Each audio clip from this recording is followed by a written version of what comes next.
Stay away from the wedding, Dad texted coldly. The whole family's tired of you and your kids.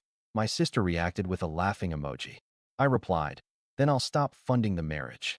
10 minutes later, I paused the shared payments I'd been covering. They were laughing in the chat, but they didn't expect what happened next. My name is Leonardo. I'm 36, a stage actor at a small city theater, the kind of place where the seats creak and the curtain smells like dust and hairspray. I do plays, commercials when I can, and voiceovers for toothpaste ads at 2 a.m. I'm married to Mara, who works nights as a nurse. We have triplets, Eva, Nico, and Gia. There's 6. Our apartment has finger paint on the hallway walls and tape on the couch where someone made a boat. In my family, I'm the useful one. The one who can talk to people, be charming, host, get a discount, lend until Friday. My sister Bianca is the golden one. She's 32, marketing job, hair that never frizzes, a fiancé named Marco with cufflinks he calls statement pieces. Mom calls her our star. When Mom says I'm a star, she adds, but in your own way, like a patch on an old jacket. It was a Wednesday for 11 p.m. during my break between a matinee and evening show. I was backstage eating a banana with stage makeup still on my face. My phone buzzed. Family group chat. La Famiglia. The icon is a stock photo of spaghetti that Bianca said, and no one changed. Dad, stay away from the wedding. Just like that. All caps. No hello. He's not usually dramatic in text, but he likes control to sound like policy. 2 bubbles appeared. Bianca, LOL. Then the laughing emoji with tears. Then, seriously, Leo, it's adults only, and the whole family is tired of you and your kids. She spelled, you're, right on purpose. Bianca always spells right when she's cruel. I stared at the screen. The hallway smelled like coffee from the stage manager's mug. Actors whispered lines in the wings. My thumbs hovered. I typed, then I'll stop funding the marriage. I looked at the sentence. It was a weird sentence to write to your sister, but it was true in a lot of small ways. Deposits. Phone plan. Venue balance, just for now. Streaming services. My Apple Pay shows it like a map of good intentions. I didn't hit send. I put the phone face down. Heart in my throat. I could hear the audience settling on the other side of the curtain. Coughs, murmurs, programs rustling. I told myself, don't do money by text while wearing a wig. The stage manager walked by and tapped the 5-minute call. Places, she said. I slid the phone into my pocket. I went to stage left. My scene partner looked at my face. You good, he whispered. Yeah, I lied. Just family stuff. I took my mark. Lights up. Applause. I hit my first line on muscle memory, but in my head I kept replaying Dad's text like a bad cue. Stay away from the wedding. Like I'm a stain. Like my kids are noise. The banana sat heavy in my stomach. When the scene ended, I went back to the dressing room and checked my phone again. More messages. Mom, Leo, let's not make drama. We just want a tasteful day. No kids. No chaos. Bianca, you can come to the reception if you promise to keep the triplets away from the dance floor. Marco, bro, it's not personal. It's branding. Branding. I typed, it's our family, not your content. Then I deleted it. I took a breath and sent only one message. We'll talk later. I didn't do anything else. Not then. I finished the show with a smile that felt stapled on. I let the audience clap. I took a bow. On the way home, on the bus, I watched 3 teenagers share earbuds and thought about how every not personal comment is always personal. When I got home, the triplets were asleep in a tangle that looked like a spilled pile of laundry. Mara was at the kitchen table with her scrubs on, eating cold pasta. I kissed her head. They said no kids, I said. She didn't flinch. Of course they did, she said. What now? I don't know, I said. But I think I'm done being the quiet sponsor. You don't get a text like, stay away from the wedding, out of nowhere. You walk there a long time on small stones. I grew up in a loud house where praise was a sport. Bianca won a lot. She did everything on time and out loud. I did things backstage. I built sets in the garage with scrap wood. I learned to paint fake bricks that looked real from far away. Mom would walk in and say, that's nice, Leo, but don't get messy. Then she'd drive Bianca to another leadership event. Dad ran a locksmith shop when I was little. He liked saying, we opened doors. He liked the slogan more than the work. When business got slow, he rented out the brand to a friend of a friend and started working at a warehouse. He told everyone he still managed security. If you asked for help with a lock, he'd call me. By 20, I was doing community theater and barista shifts. Money was a maze. I loved acting, but it paid in applause and pizza. I started doing voice gigs and sometimes, miraculously, commercials. The first time I got a check for $1,750 for 30 seconds of smiling at a toothbrush, I cried in the bathroom stall at the studio. I sent Mom a photo of the check. She replied, "Bianca just got a raise." She added prayer hands. That's her idea of balance. Clapping with both hands for one kid. Mara and I met in an acting class. She was there to get better at speaking up in staff meetings. I was there because my landlord gave me $50 off rent if I taught a scene study on Thursdays. Mara laughed at my jokes and then fixed my resume. We moved in together in a one-bedroom above a nail salon. The triplets came like a surprise window you didn't know the house could hold. We became a team scheduled to the minute. Her nights, my rehearsals, daycare math like a chess game. We learned the art of passing the baton without dropping it. The money part with my family started small and temporary. 2018. Leo, can you put the family on your phone plan? You get a union discount, right? I did. For lines became 7. I added my parents and Bianca for 3 months. The bill became $216, then $248 when Dad needed more data, then $289 when Bianca added an Apple Watch. She sent me a heart emoji once. That was the thank you. 2019. We're short on rent this month. Can you spot us $400? Dad asked. I sent $400. He said, "We'll pay you next week." Next week grew mold. 2020. The pandemic canceled their venue. We need a new deposit to lock in the date for 2021, Bianca said. We'll pay you back when guests RSVP. I paid $1,200. Guests RSVP'd with cannot attend and can't wait.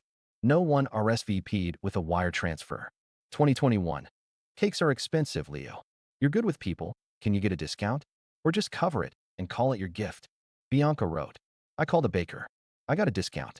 I also handed over my card. I called it a gift so I wouldn't have to count it. 2022. Dad's truck insurance jumped.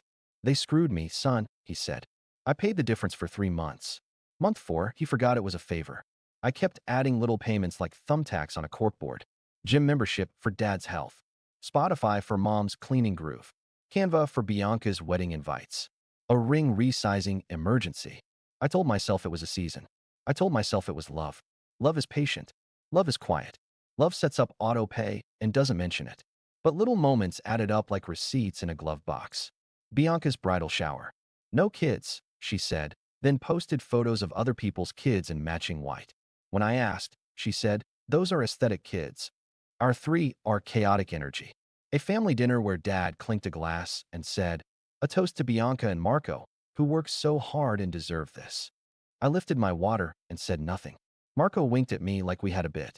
It wasn't a bit. The time Bianca announced in the group chat that she and Marco were optimizing finances and everyone should contribute something meaningful to the wedding. I replied, we already did the venue deposit. She wrote, that was a family gesture, not a gift. Family gesture means it doesn't count when we tally. The triplets aren't props. They're people. They spill juice. They tell jokes that make no sense. They call every black car a limo. They ask why they can't go to Aunt Bianca's big party. I said, because it's fancy. They said, we can be fancy. They wore capes over pajamas to show me. My heart hurt for both of us. In June, Bianca sent a spreadsheet to the chat labeled wedding, tasks, and $. Everyone had a column. Mine said, MC the reception, free, arrange vendor tips, use your card, will reimburse, coordinate guest arrival, arrive 2 hours early. Mara's name had a row that read, keep Leo's kids off the dance floor. She doesn't like when people call the triplets Leo's kids, like Mara is the babysitter. Mara looked at the spreadsheet and said, they don't see you. The way you say, you're bleeding. I said, I know. I still didn't do anything. I kept rehearsing. I kept paying the phone bill. Then Dad's text hit on that Wednesday. Stay away from the wedding. Bianca's laughing emoji. Marco's branding. Mom's tasteful. My thumbs typed a sentence I didn't send. I went on stage and said someone else's lines. The next morning, I woke up to 13 messages and a missed call from Mom at 6:12 a.m. We don't speak at 6:12 a.m. unless someone's in the hospital. She wrote, think of the optics. Optics. I looked at our calendar covered in daycare times and costume fittings and Mara's night shifts.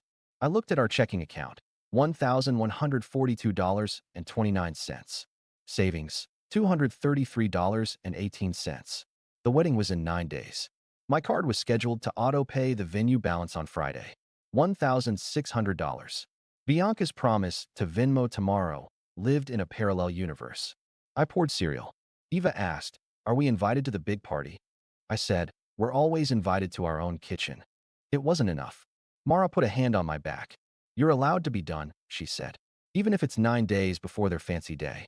I nodded. I still didn't move. Love makes you slow sometimes. Fear makes you slower. I'm an actor. I can fake calm. It doesn't swipe the card for you. That night, I worked a gig reading stage directions for a casting workshop. $40 and a free granola bar. I came home at 10. The apartment was quiet. I sat at the table with the laptop and opened my bank. I looked at the auto-pay schedule like it was a script I didn't audition for. I closed it again. I wrote boundaries on a post-it because a therapist once said writing the word makes it feel more possible. Then I set the post-it on my phone and went to bed. The rehearsal dinner invite arrived by email. "Please join us for a sophisticated evening." Attached was a PDF with a dress code, earth tones, an address, and a note that said, "No children." We had already arranged a sitter. We put on our nicest brown clothes and drove. At the venue, a waiter offered Prosecco at the door. Mom hugged me like I had already apologized. Dad gave me a handshake that felt like a receipt. Bianca air-kissed near my cheek. Marco said, "We will have fun if you don't, you know," and wiggled his fingers in the air, like ruin everything. I said, "I'm just here to eat chicken." Bianca clapped to get attention. "Before we begin, we'd like to thank family for stepping up," she said into a mic, "Marco's parents for the rehearsal space. My parents for everything. My cousin Danny for the playlist. And Leonardo for emceeing the reception." She paused for claps. "We love your theater voice," she added, like a tip. I hadn't agreed. I hadn't been asked since the spreadsheet. I stared at the microphone like a snake. Marco grinned and made a little bravo motion with his hands. I sipped my Prosecco and tasted metal. During appetizers, Mom sat next to me and leaned in. "About the kids," she said. "Please don't make a scene." "There's 6, I said. "They make scenes out of cardboard. We make peace." She frowned. "Don't be clever." "Then don't be cruel," I said softly. Her mouth turned into a thin line. "Bianca's day matters. Your feelings are not the main act." I laughed once. "Small. That's accurate," I said. Halfway through dinner, the venue manager tapped my shoulder. "Hey, Leonardo. The card on file for Friday's balance is yours. Just confirming." "Confirming what?" I asked, though I already knew. "That it's still good," he said. "We run it at noon. Balance is $1,600 plus service. Congrats to your sister." I felt my face go warm. "I'm not the groom," I said. "And I'm not the bank." He looked confused and backed away. Bianca appeared like she had a string on him. "Don't embarrass us," she whispered. "It's just a hold. We'll move money. You have better points anyway." "Points?" I said. "Am I your credit card or your brother?" She rolled her eyes. "Don't be dramatic." I went to the bathroom and locked the stall. I sat on the closed lid and stared at the tile. I could hear laughter through the vent. My phone buzzed. "Mara, you okay?" I wrote. "No," she wrote. "Then leave." I left the stall. I looked in the mirror at my earth-toned suit that wasn't our color. I saw my face with stage makeup residue in my eyebrows because I had changed fast.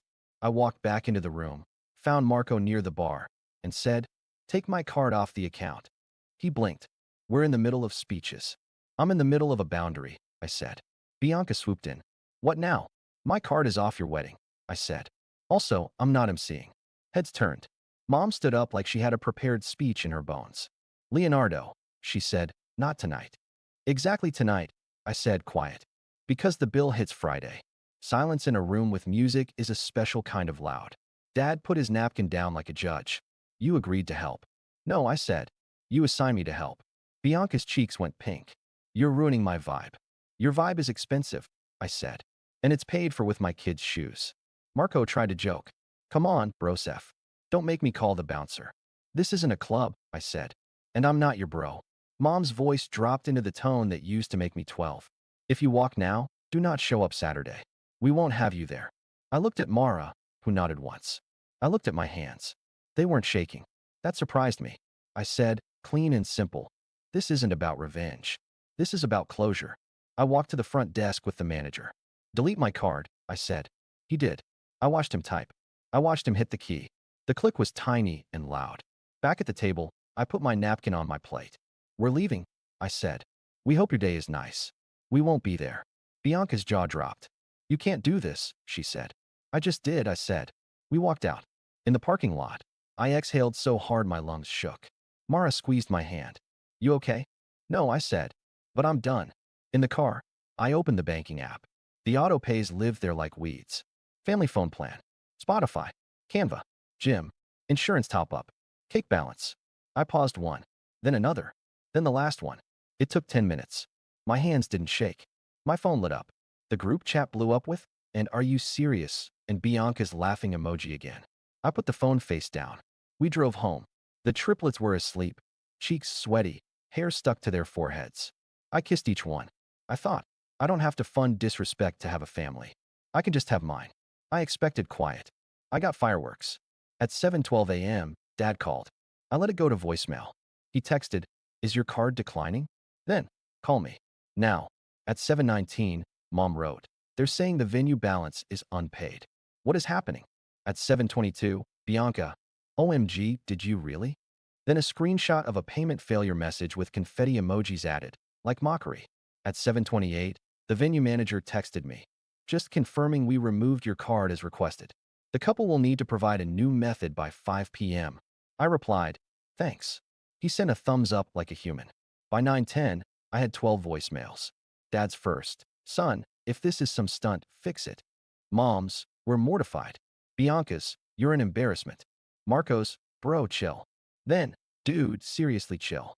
At 10:03, the family phone plan broke into two. I called the carrier from the sidewalk while the triplets counted cracks. "I need to split my line," I said. The rep was kind. "We can move your 3 lines to a new account today," she said. "The others will need to set up their own." I said, "Great." She said, "People get mad about this." I said, "I can take it." At noon, Mom sent a long message with bullet points. She loves bullet points when she's furious. "You humiliated your sister. You used money as a weapon. You ruined the rehearsal. You will pay the balance today and apologize." I replied with 4 lines. "I removed my card. I won't MC. We won't attend. Do not contact my kids about this." She wrote, "Unbelievable." Dad wrote, "Ungrateful." Bianca wrote, "Uninvited." Mara made sandwiches. I wasn't hungry. I ate anyway. The triplets asked if we were going to the fancy party. We said, "We're having our own party Saturday." They said, "With capes." We said, "With capes." At 2:41, Bianca posted an Instagram story with Taylor Swift lyrics and a photo of champagne. One aunt commented, "Ignore the haters." Another wrote, "Fam over everything." I closed the app. I reopened it. I closed it again. I am a human. I make it worse for myself sometimes. By 4:30, Marco texted me a screenshot of a bank transfer from his parents. "Crisis averted," he wrote, then added a flexing arm. 10 minutes later, another text. "Except now the florist is asking for the final payment earlier. Can you spot it? They know you." I didn't know them. I had gotten them business. I typed, "No," he wrote, "Petty." I wrote nothing. At 6 p.m., Mom called Mara. "This is a classic move. Go around me." Mara put the phone on speaker. Mom started in a soft voice, "Sweetheart, help me understand why Leo is doing this." Mara said, "Because you told him to stay away from your wedding." Mom said, "We didn't mean it like that." Mara said, "How did you mean it?" Silence. Then Mom cried. Mara said, "We can talk after the wedding." Mom said, "So never?" Mara said, "If you keep talking like this, then maybe." The next day, I turned to practical things. We created our own phone plan. We moved autopays for our life to a new card and canceled anything with family in the name. I sent 4 emails. To the venue, "Please direct all further payment requests to the couple." To the florist, "I'm not involved in payment. Wishing you a nice event." To the DJ, "I won't be MC. Please coordinate announcements with the couple." To Bianca, "If vendors contact me, I'll forward them to you." The florist replied, "Understood." The DJ replied with a thumbs up emoji and "Families, man." The venue replied, "Thank you." Bianca replied with "You're disgusting." Then another laughing emoji. She loves laughing when she's losing. The wedding day came. We woke up at 7. Eva asked, "Are we going to the party?" We said, "We're going to the park." We packed grapes and a soccer ball and 3 capes. We took family photos on a cracked basketball court. The sun was kind. We were not dressed in earth tones. We were dressed like a box of crayons. Mara set up a Bluetooth speaker. We danced to a playlist named Household Bops. A stranger dog joined. The triplets screamed with joy. A couple on a bench clapped. At noon, my phone lit up. Group chat. Where are you? I can't believe you. They're asking the photographer to leave early because we lost time. The cake is late. We hate you. The messages stacked. I put my phone on Do Not Disturb and kicked a soccer ball to Nico, who kicked it back and fell over laughing. At 4 p.m., a cousin sent a photo of the wedding. It was beautiful. Bianca looked like a magazine. Marco looked like hair product. There were no kids. The light was perfect. The caption said, "Family forever." I looked at the photo and felt a weird mix of anger and relief. I could miss something and still be okay. At 6 p.m., after the ceremony, the real meltdown started. The florist wrote me a message anyway. They're short on the tip envelope. Sorry to bother. I replied, I'm not covering it. 10 minutes later, Bianca texted, You're cruel. 30 minutes later, the DJ needs the run of show. You were supposed to do it. I replied, Not available. She wrote, You think you're righteous, but you're just broke. I didn't reply. She called. I let it ring. She left a voicemail calling me small. I saved it in a folder named Weather. Hearing the storm helps me believe in the calm we chose. That night, our apartment smelled like pancakes and hairspray because the kids wore capes, and we did a home reception, which is a fancy name for putting a paper towel roll on a chair and calling it a microphone. The triplets gave speeches that were mostly robot noises. We laughed until our faces hurt. 2 days later, Dad asked to meet. We chose a diner. He arrived in a shirt too tight across the chest like he was trying on a younger man. He ordered coffee and sugar like it was a weapon. You made your mother cry, he said. She told me to stay away. I said. She didn't mean it, he said. She typed it, I said. He leaned back. We've done so much for you, he started. I put a small stack of printed bank statements on the table. I didn't shove them. I slid them. Highlighted lines. $1,200 deposit. $289 phone plan. $400 rent.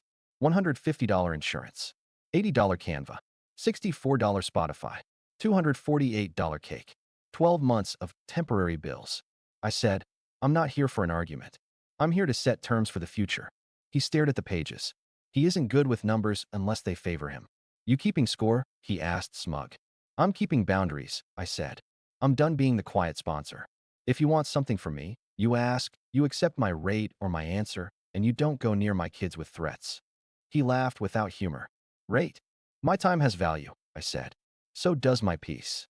He stood up. You always were dramatic. I'm an actor, I said. It's my job. But this isn't drama. It's a policy. He left without paying. I paid. I can handle a $7 coffee if I don't have to fund a $1,600 balance. For a week, the group chat was a wildfire.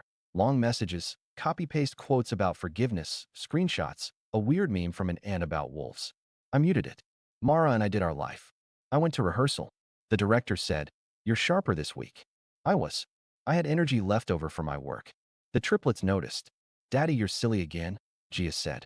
I didn't know I had stopped being silly. Bianca posted one more story with a black screen and white text. Some people show who they are. I thought yes, they do. Silence followed. Not peace yet, but space. I used to think being a good son meant saying yes with my wallet and my time and my throat dry. I thought love was letting other people narrate my day and call it family. I don't think that anymore. My mother sends photos of centerpieces now with no caption. Sometimes I send back a heart. Sometimes I don't. My father texted last week, garage keypad acting up. I replied, I can come Friday at 3. My rate is $95 per hour plus parts. He wrote, never mind. He hired a stranger. I slept fine. Bianca hasn't apologized. She might never. She still posts beige quotes about grace. She still tags brands in her stories. We're not blocked. We're also not close. I mailed a simple wedding gift a month late, a plain set of everyday plates. No note, no card. They can eat on them or throw them away. Either choice is a choice. At home, we're quieter, not silent. Triplets don't do silent, but quieter in my head. We made a budget that doesn't include family emergencies as a line you can't see. We started a jar labeled camp. The kids draw their initials on the jar with markers that stain. We put 5s and 1s in. They clap for a 5 like it's a miracle. It is, in a way,